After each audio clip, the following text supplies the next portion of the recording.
Saya yakin materi kita kali ini, sebenarnya materi kita di modul matematika ini ya bukan hal yang baru semuanya, karena pada dasarnya matematika yang ada di dalam modul PDGK 4108 ini adalah materi-materi selevel SMA ya, dimana kita semua pernah SMA, bahkan pernah SMP juga. Jadi sebenarnya kita hanya mengulang materi-materi dulu yang pernah kita terima waktu zaman sekolah. Mungkin sudah lama, tapi bukan berarti belum pernah. Artinya pernah. Sekarang kita coba panggil kembali pengetahuan kita di masa lalu. Jadi ini sebenarnya memanggil kembali pengetahuan kita. Baik, persamaan dan persamaan linear ini sebagai pembuka, kita lihat dulu pengertiannya. Di sini pengertiannya ada dari modul juga, sebagian ada saya modifikasi. Jadi prinsipnya persamaan linear itu adalah suatu pernyataan terbuka yang diwakili oleh sebuah variabel atau beberapa variabel, dan tentunya berpangkat satu, terdiri dari dua ruas ya, dua ungkapan di ruas kiri dan ruas kanan, tanda pembatasnya sama dengan, dan jika kita buat tampilannya secara geometris, dia akan membentuk garis lurus ya. Sebagai contoh, X sama dengan min 2, X tambah 2 sama dengan 3, 2X tambah 1 sama dengan 5, X tambah 1 sama dengan 2X min 1. Keempat contoh ini kalau kita gambarkan akan membentuk garis lurus ya. Saya kira kita mengingat kembali dulu zaman-zaman sekolah, jadi kurang lebih sudah mulai ingat ya, oh persamaan linear itu adalah persamaan dengan variabel berpangkat 1. Oke, kemudian solusinya secara umum di sini saya muat 4 hal ya.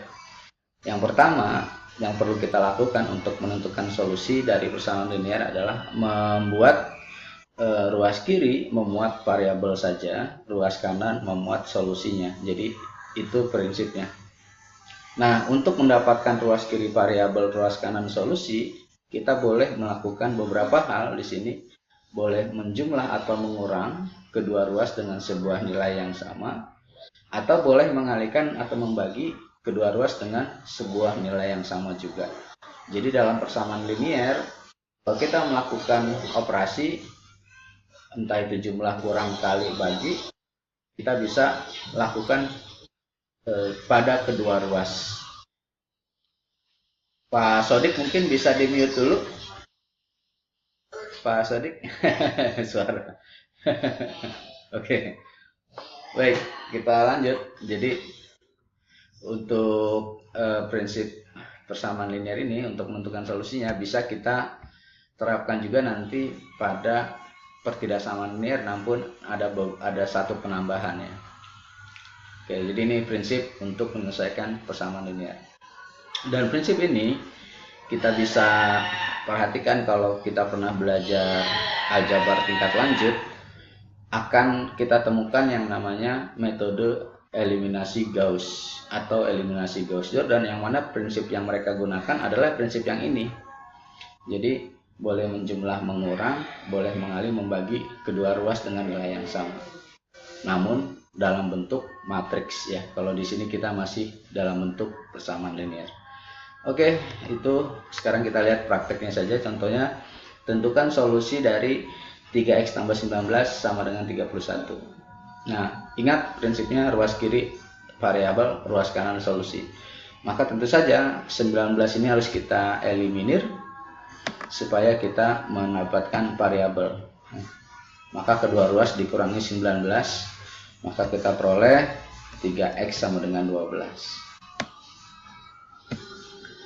Nah, kemudian kita lihat X masih memiliki koefisien 3, maka supaya mendapatkan X saja, kedua ruas kita bagi 3, seperti ini, maka kita peroleh X sama dengan 4. Nah, kita sudah mendapatkan solusi dari 3x tambah 19 sama dengan 31 adalah X sama dengan 4. Sebelum kita puas dengan jawaban itu, kita cek kembali apakah betul X sama dengan 4 itu adalah jawaban dari 3x tambah 19 sama dengan 11.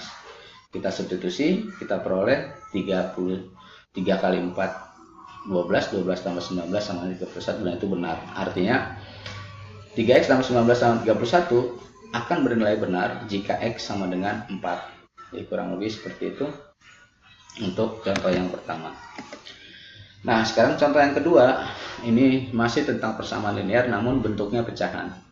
Kalau kita lihat di contoh yang pertama, kita punya prinsip-prinsip ruas kiri sama dengan variabel, ruas kanan sama dengan solusi, dan boleh menerapkan beberapa operasi. Di sini pun sama, hanya bedanya mungkin terlihat lebih sulit ya, padahal mungkin kalau kita perhatikan sama saja. Jadi yang pertama kita perhatikan penyebut dari pecahan-pecahan ini. Yang ini 5 ya, ini 3, ini 5. Maka kita tahu bahwa 5, 3, dan 5 ini membagi habis 15. Maka kedua ruas kita kali 15 ya. Maka kita peroleh 15 bagi 5 3, 3 kali M-2, 15 bagi 3 5, dan 15 bagi 5 3. Sebentar ya Bapak Ibu ya.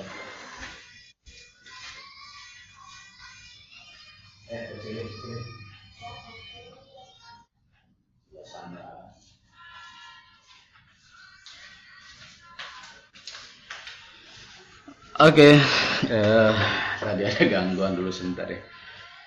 Nah, sekarang kita sudah dapat sampai di sini. Kita bisa lanjut dengan menguraikan ya, Bapak Ibu. Loh, kok pada keluar itu, pada kemana itu ya? Sinyalnya pada hilang atau gimana tuh?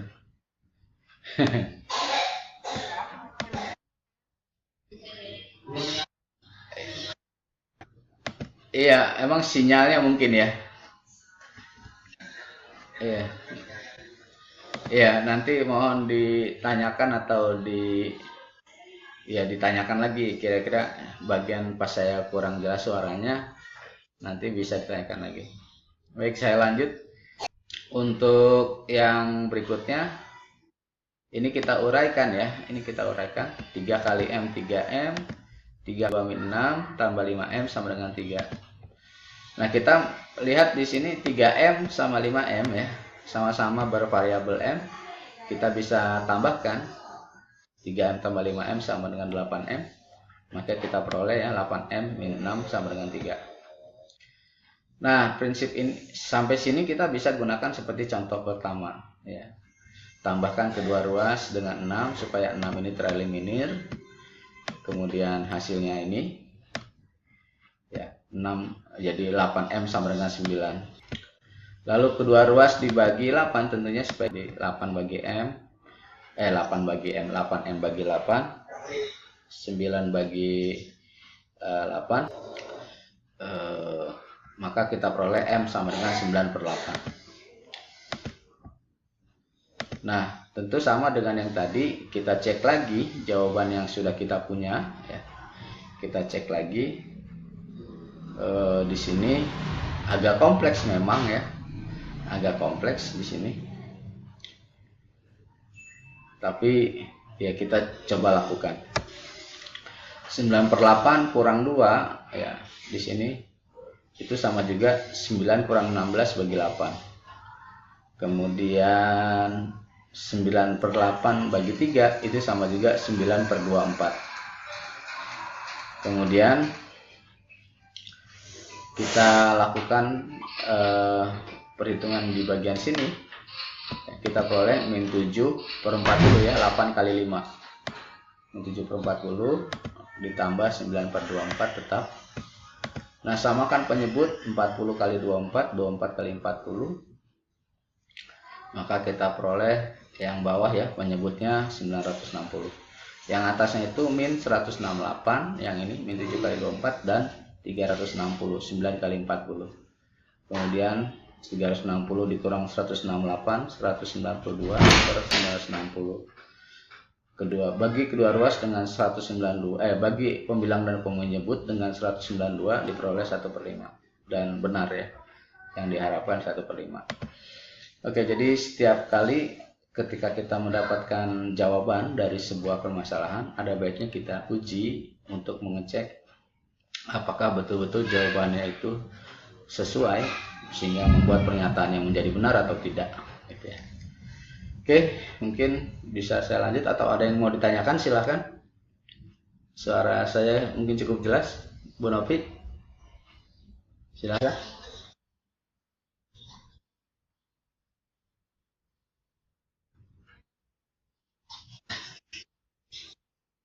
Eh, pas Pak Sodik kenapa suaranya kayak gitu ya?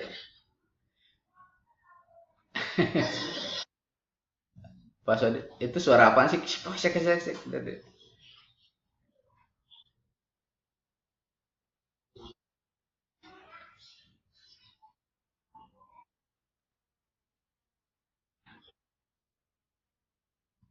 Heeh, betul.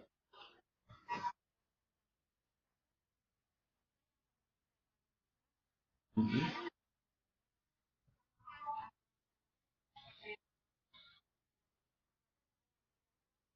Oh, iya bahasanya ya. Iya, oke baik. Terima kasih Bu Novi. Ya, pertanyaan yang bagus. Jadi ini berlaku, bahasa-bahasa pindah ruas ini berlaku bagi kita yang sudah paham nih, yang sudah mengetahui prinsip-prinsipnya ya. Bagi kita yang sudah memahami prinsip-prinsip. Tapi bagi siswa yang belum memahami tentu pindah-pindah itu menjadi konsep yang kurang jelas. Kenapa pindah-pindah gitu? Kayak jadi seperti seolah-olah tidak ada aturan. Padahal maksudnya adalah kita menerapkan operasi.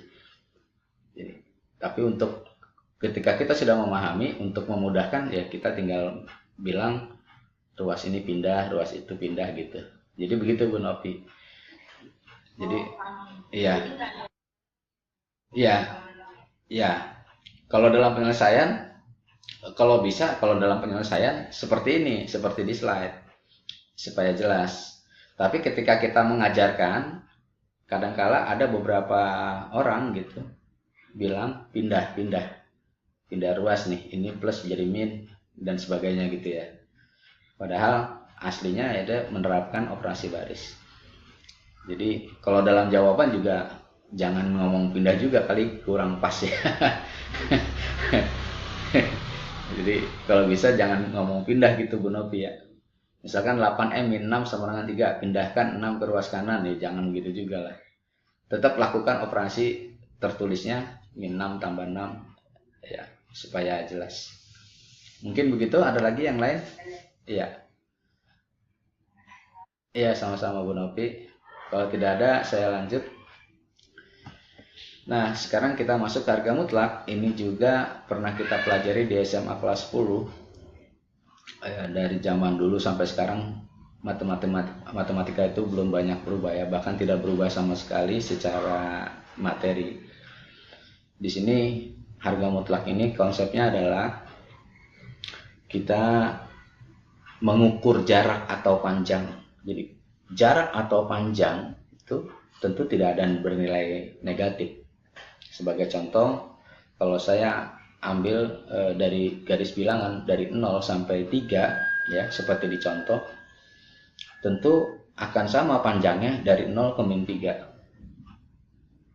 Jadi konsep harga mutlak ini murni terkait erat dengan jarak atau panjang. Ya. Nah, di sini nilai mutlak ini akan selalu menghasilkan nilai positif walaupun angka yang ada di dalam harga mutlaknya negatif. Sebagai contoh kita lihat di contoh itu ya, harga mutlak X sama dengan 3. Maka jawabannya ada dua, yaitu X sama dengan min 3 dan X sama dengan 3. Karena keduanya jika kita masukkan ke dalam harga mutlak menghasilkan positif 3. Gitu ya. Jadi harga mutlak itu selalu menghasilkan nilai positif walaupun angka yang di dalam harga mutlaknya negatif. Jadi kita ingat tadi, sekali lagi saya ulangi, misalkan saya mau menghitung panjang dari 0 ke 3 ya, tentu saja panjangnya 3, dan dari 0 ke min 3 tentu saja panjangnya 3. Kita tidak katakan panjangnya min 3, bukan, tapi 3 walaupun 0 sampai min 3. Oke, jadi saya kira ini cukup jelas, mudah-mudahan bisa dipahami ya. Nah, ketika diterapkan dalam persamaan juga berlaku hal yang sama, namun tentu saja melibatkan bentuk aljabar yang lebih luas ya. Seperti di contoh ini kita bisa lihat, tentukan solusi dari harga mutlak 5x min 7 sama dengan 7x min 5. Nah, dengan konsep yang sebelumnya sudah kita ketahui tadi, yang sudah kita ingat tadi,